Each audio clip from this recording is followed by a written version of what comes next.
Applaudissements. Allez, on va partir à présent en Turquie. Le Premier ministre Erdogan, vous le savez, et on va en reparler d'ici quelques instants, qui a adressé ses excuses et ses condoléances au génocide arménien, un mot qu'il ne dit pas. Non, ni génocide, mais par contre les condoléances sont historiques. Les voilà dans tous les journaux du Moyen-Orient. Regardez plutôt dans le Today Zaman turc. Ces excuses ont été annoncées en 9 langues différentes à l'aube du 24 avril, considérée comme étant la date commémoratrice du début du génocide arménien, 99 ans après.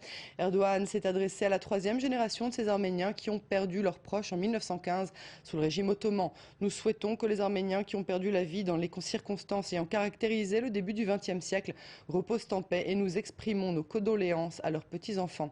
Le voilà aussi dans le quotidien libanais en langue française, L'Orient le jour, qui nous rappelle que malgré ses excuses, le terme génocide n'a donc sciemment pas été employé, terme que la Turquie nie catégoriquement jusqu'aujourd'hui. Et dans la presse israélienne, voyez l'article d'Israël Hayom qui accentue le bémol.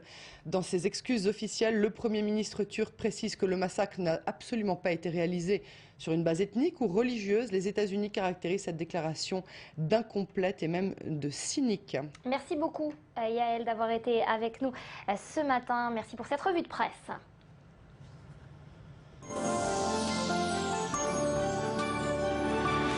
La Turquie, on en reparle donc, c'est une première. Le pays qui ne reconnaît pas le génocide arménien a présenté, vous l'entendiez il y a quelques instants, ses condoléances aux descendants des victimes des massacres de 1915. Pour en parler, nous sommes en ligne avec Jean Serapian. Bonjour, merci d'avoir accepté de répondre à nos questions. Vous êtes arménien, directeur de la revue Europe et Orient. Alors cette déclaration d'Erdogan, c'est un nouveau petit pas de la part d'Ankara, trop petit, trop symbolique, insuffisant pour les membres de la communauté arménienne?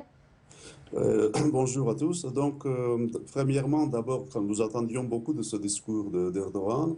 La presse française a parlé des excuses, mais il faut préciser qu'il n'y a aucune excuse dans le communiqué que j'ai lu vraiment en original en turc, donc de bout en bout. Il y a des condoléances, comme vous disiez tout à l'heure.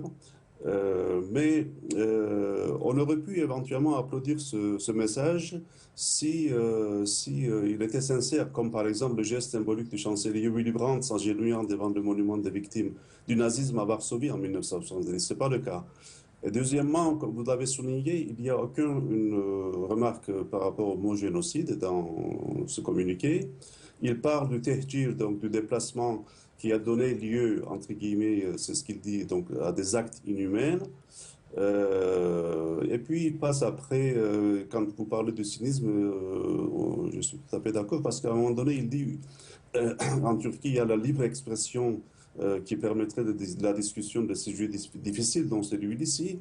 Mais il oublie de dire que la Turquie est la première prison du monde pour les journalistes actuellement. Il oublie de dire aussi qu'il y a quelques jours encore, le Twitter et le YouTube étaient interdits en Turquie. Jean Serapian, pourquoi, selon vous, ces condoléances, elles interviennent maintenant, aujourd'hui?